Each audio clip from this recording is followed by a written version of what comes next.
Guys, gue punya cerita yang benar-benar bikin bulu kuduk merinding. Ini bukan sekadar kisah yang gue karang, tapi cerita nyata yang katanya dialamin langsung sama beberapa orang. Jadi, ada sebuah desa kecil yang terletak di pinggiran kota, dikelilingi oleh hutan lebat dan sawah luas. Di desa ini, ada satu makam tua yang udah lama dikenal angker.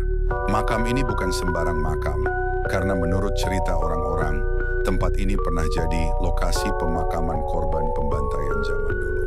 Konon, banyak arwah penasaran yang masih gentayangan di sana. Siang hari aja makam ini udah bikin siapapun gak betah lama-lama. Apalagi kalau malam. Warga desa sering dengar suara-suara aneh dari dalam makam, mulai dari langkah kaki, suara rintihan pelan, sampai suara orang menangis. Beberapa orang yang pernah lewat tengah malam juga pernah melihat bayangan putih melayang di antara nisan. Tapi yang paling bikin tempat ini terkenal adalah keranda terbangnya. Cerita ini berawal dari seorang pemuda bernama Anto. Dia ini tipikal anak yang suka uji nyali dan gak percaya hal-hal mistis. Tiap ada cerita serem yang diceritain di warung kopi, dia selalu ngejek dan bilang itu cuma tahayul. Suatu malam, Anto dan 3 temannya, Budi, Joko, dan Rian, lagi nongkrong di pos ronda. Malam itu gelap banget, bulan tertutup awan, dan suasananya lebih sunyi dari biasanya. Obrolan mereka tiba-tiba mengarah ke cerita tentang keranda terbang di makam angker. "Ah, masa iya sih ada keranda bisa terbang? Kalian semua terlalu percaya tahayul," kata Anto sambil ketawa. Joko menatapnya serius. "Gue juga nggak mau percaya, tapi bapak gue pernah lihat sendiri toh. Dan dia bukan orang yang suka ngarang cerita." Budi mengangguk. "Bukan cuma bapaknya Joko, banyak warga lain yang pernah ngelihat juga. Keranda itu katanya suka muncul tengah malam, kayak nyari seseorang." Anto dengan sikap sok berani malah nantangin. "Ya udah, kalau kalian semua penakut, biar gue aja yang buktiin. Malam ini gue bakal ke makam itu."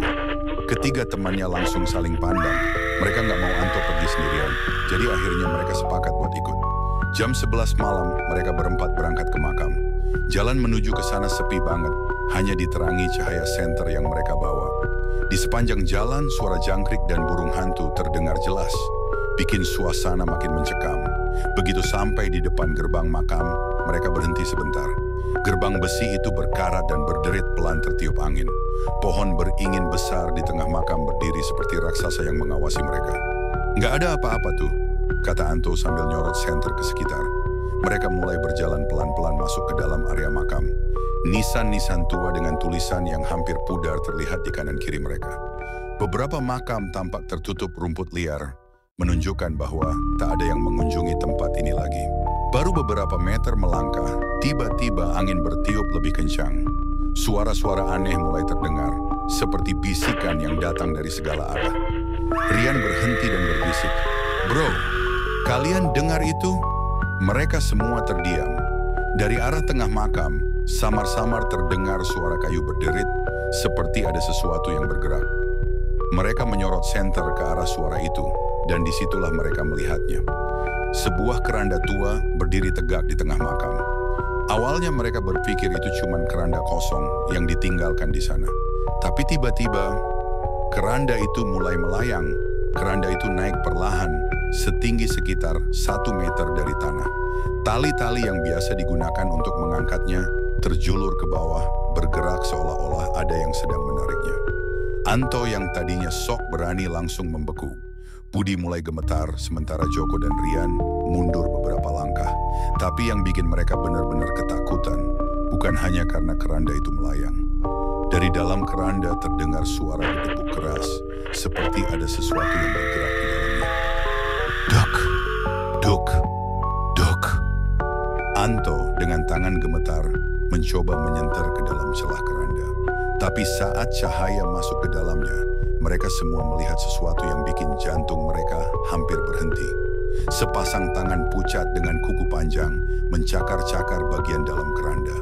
Detik itu juga, suara mengerikan terdengar dari dalam keranda. "Keluarkan aku!" Budi langsung teriak, "Lari!" Tanpa pikir panjang, mereka semua kabur sekencang-kencangnya.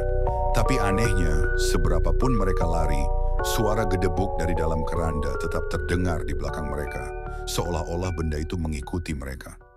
Begitu mereka sampai di luar gerbang makam, suara itu tiba-tiba menghilang. Mereka menoleh ke belakang. Keranda itu sudah tidak ada. Mereka berempat berdiri dengan napas tersengal, masih nggak percaya dengan apa yang baru saja mereka alami. Besoknya, mereka menceritakan semuanya ke orang tua mereka. Warga desa yang mendengar cerita ini langsung tahu kalau mereka telah melihat keranda terbang yang melegenda. Menurut sesepuh desa, keranda itu adalah peninggalan dari seseorang yang meninggal secara tidak wajar, tapi jenazahnya tidak pernah dimakamkan dengan layak. Arwahnya terus terperangkap di dalam keranda, mencari seseorang yang mau membebaskannya. Sejak malam itu, Anto yang tadinya sok berani jadi berubah. Dia nggak pernah lagi ngeledek cerita mistis atau nantangin hal-hal gaib. Dan satu pesan yang selalu diingat oleh warga desa, jangan pernah datang ke makam angker itu setelah tengah malam kalau nggak mau jadi korban selanjutnya. Jadi bro, kalau lo lagi jalan malam-malam dan tiba-tiba lihat ada keranda yang melayang tanpa ada yang bawa, mending lo kabur sebelum terlambat.